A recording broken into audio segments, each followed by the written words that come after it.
Welcome to your Aged Care Compass podcast. Join us to find out how to support your older loved ones at home. We're going to help you make sense of Australia's aged care system. We talk about legal and financial considerations for ageing and how chronic health conditions impact your older loved ones' well-being. And we share real-life stories of where it went wrong for people and how we got them back on track. Welcome to episode 9 of your Aged Care Compass podcast.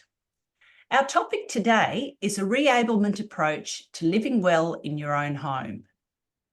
Shell, this is a topic that I love to talk about as it always opens people's eyes as to what is possible, specifically how home care package funding can be used in ways other than care.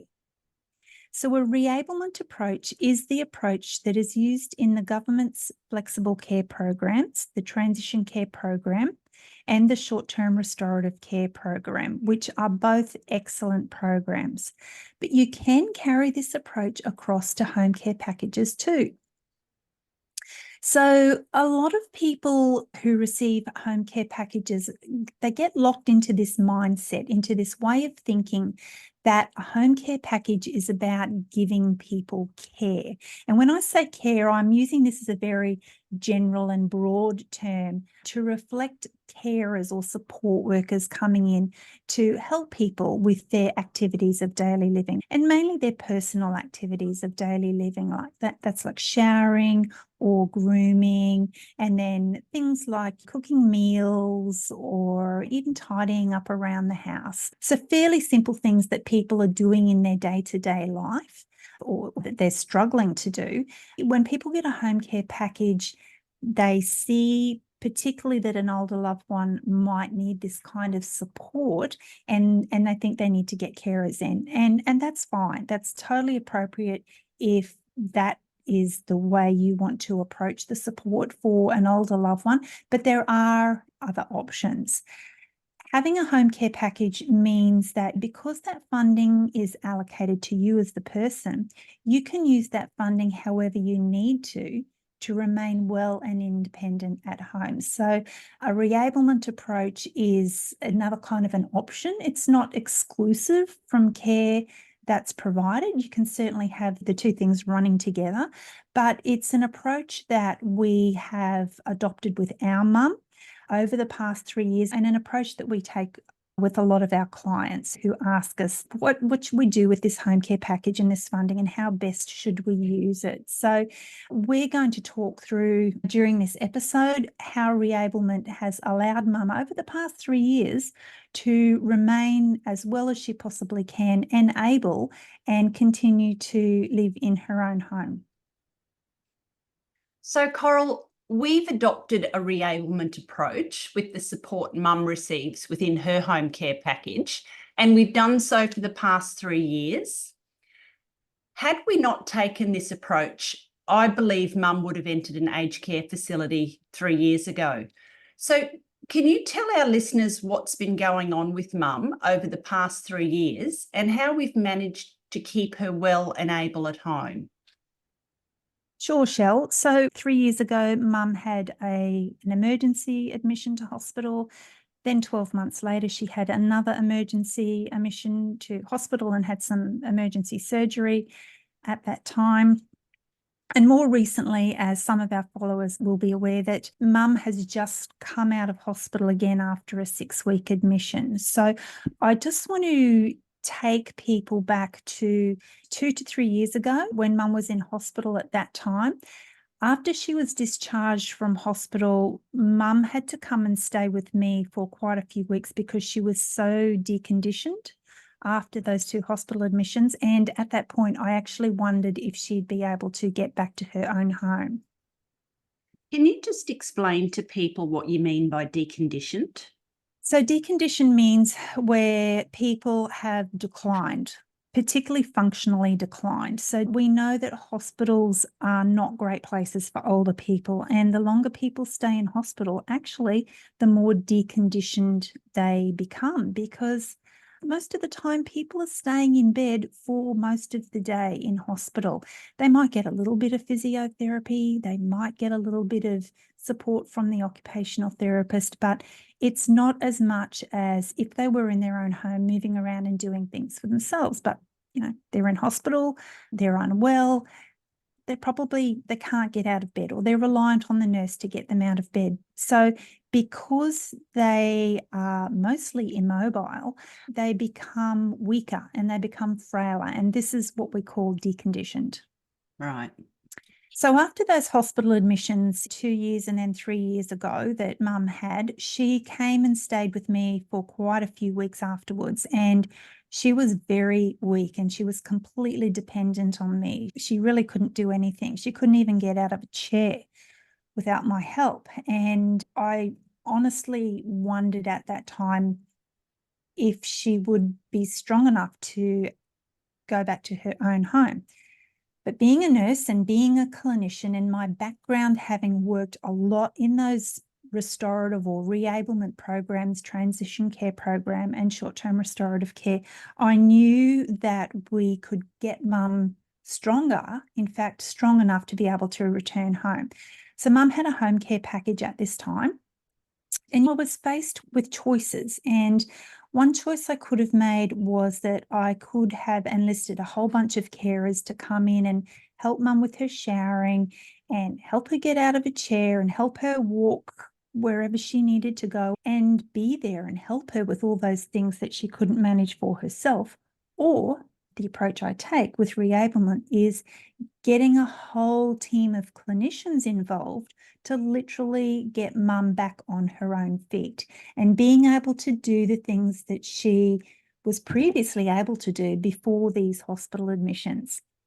So within Mum's home care package, I enlisted an exercise physiologist or an EP, as we call them, and the EP initially came to my home, but then continued on when Mum went back to her own home. The EP came in 3 times a week and did a one-on-one personalised exercise program with Mum to optimise her mobility and help her regain her strength. Mum also had a dietitian review at this time because during one of these hospital admissions, she was diagnosed with diabetes. So we wanted to get some good, independent and current advice about how to manage that. And what Mum was eating, was that appropriate for her? Were there any changes that needed to be made? So Mum went off and had a consult with the dietitian. She was already attending group exercise classes, which also doubled as social access or social interaction for Mum. So we kept that going as well. So she had 5 days of exercise. She went and saw the dietitian for a consult, and that was all great. Mum was eating well, her diet was great. So having that reassurance, Mum having that reassurance, and me as her daughter and the nurse knowing that what Mum was eating was appropriate was great. FlexiCare is a not-for-profit organisation which supports older people living in Brisbane's southern suburbs to live their best lives in their own homes and communities. FlexiCare don't have grand plans to be the biggest aged care provider. They want to be known for treating each one of their participants as an individual who they get to know well. They answer their phone calls personally when clients ring them. They give their clients easy access to a home care partner who can work with them to deliver the best mix of support possible. If you're in Brisbane South and want to know more, give their friendly team a call on 07 3422 8400 or check out their website flexi.org.au.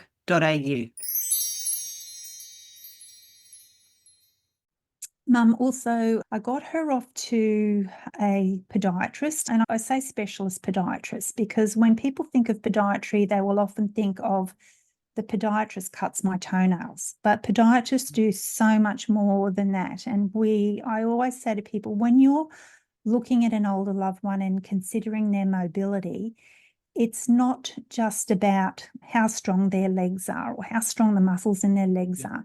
It goes right down to their feet. So if someone has an issue with their feet, that's going to throw them off balance. So within Mum's home care package, I got her assessed. I got a biomechanical assessment of her feet from the podiatrist and her gait, which is the gait is the way that she walks. So the podiatrist did a very thorough assessment of how Mum was walking. And that revealed some interesting stuff to us. Mum has terrible feet, and her feet were actually contributing to her imbalance.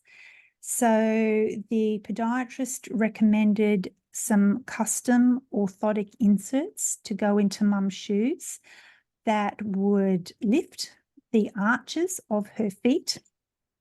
And the podiatrist also recommended some appropriate footwear.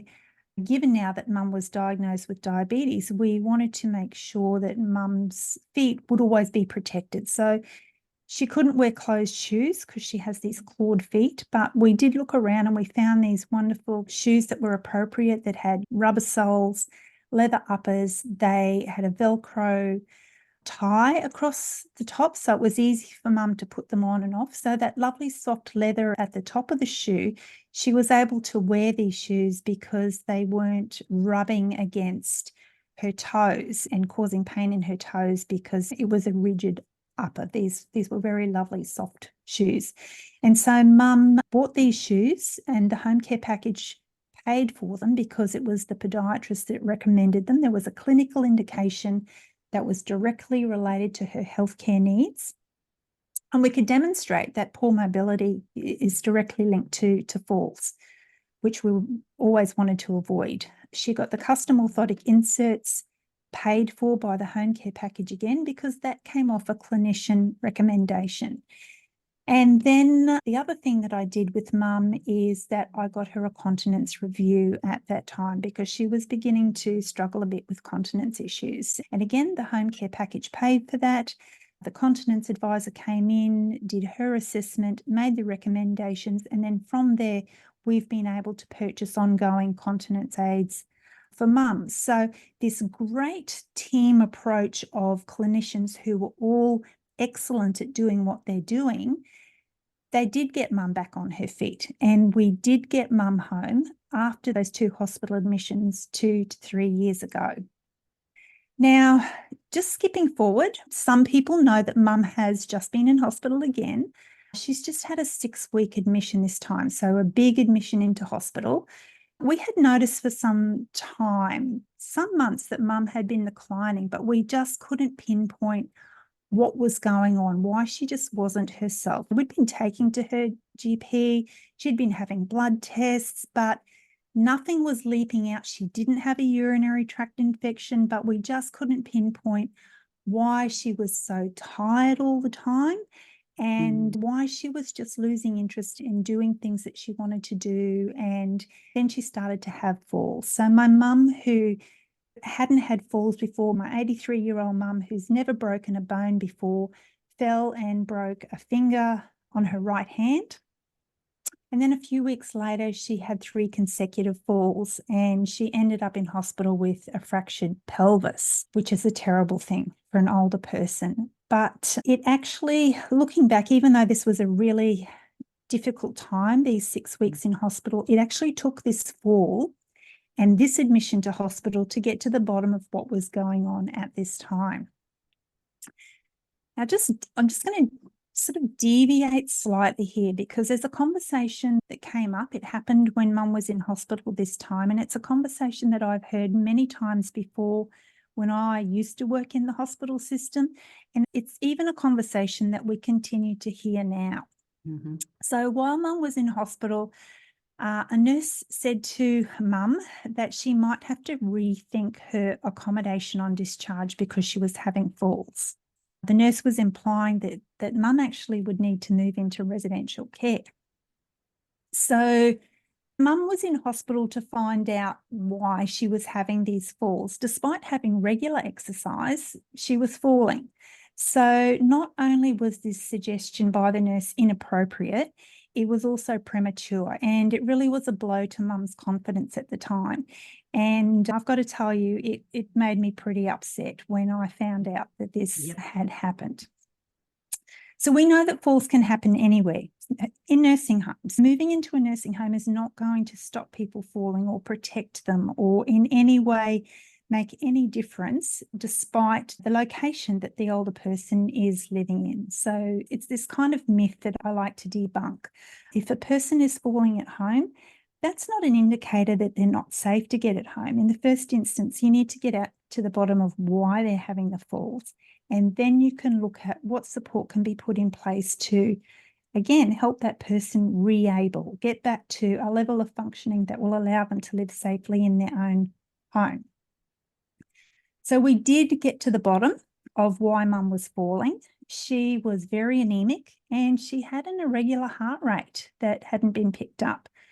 She was treated for this in the early days of her hospital admission, and she improved dramatically. Like it was remarkable. It was like Mum woke up. She had an iron infusion and we just couldn't believe it. It's like we got Mum back again. Yep. And then because she improved after that iron infusion and she got onto medication to control her heart rate, this allowed her to participate in her rehab program at the hospital. So Mum has just come home, and because a fractured pelvis is a significant injury for an older person, any person, but it does take some months to heal, we have had to change slightly the way we approach support for Mum. We still adopt a reablement approach, and she does continue with her exercise, but at this point in time, she also needs some carer support now.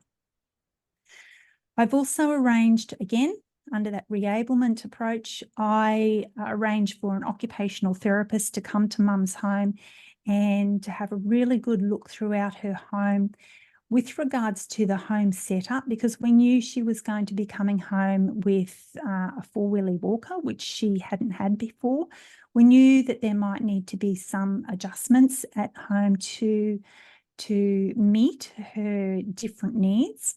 And the occupational therapist also talked with me, and they were great. They talked with the occupational therapist in the hospital as well, and they worked out what mobility aids were going to be most appropriate for Mum when discharged.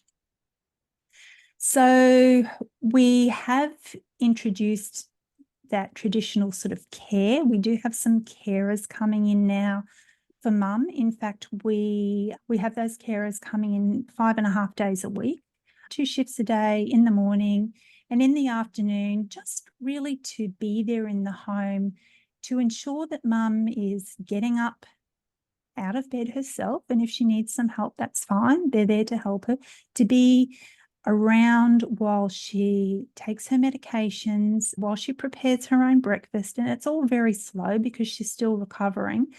But just to have that reassurance for us that we've got another set of eyes there with Mum, that Mum is being supported, gives us the reassurance then to know that she's okay. So over time, we do expect that these care hours, or the hours that we've got the carers coming in, we expect that they'll reduce as Mum regains her strength and balance. Yep. So in summary, using a home care package to enlist carers to provide care is fine, and it may be the most appropriate option for some people. But using a home care package to literally get an older person back on their feet and continue to live well and independently for us and for many people is the goal. Yep. And Coral, with our clients, this is the type of conversation we often have. We like people to realise that the home care package can be used for more than just care, and it can enable your older loved one to live well and independently at home for as long as possible. So thanks for joining us today, and we look forward to chatting next week. Hey Care community, thanks for listening to this episode. So you never miss a show, make sure you subscribe to our podcast. If you'd like to know more about what we do, head to our website, cmeacn.com.au.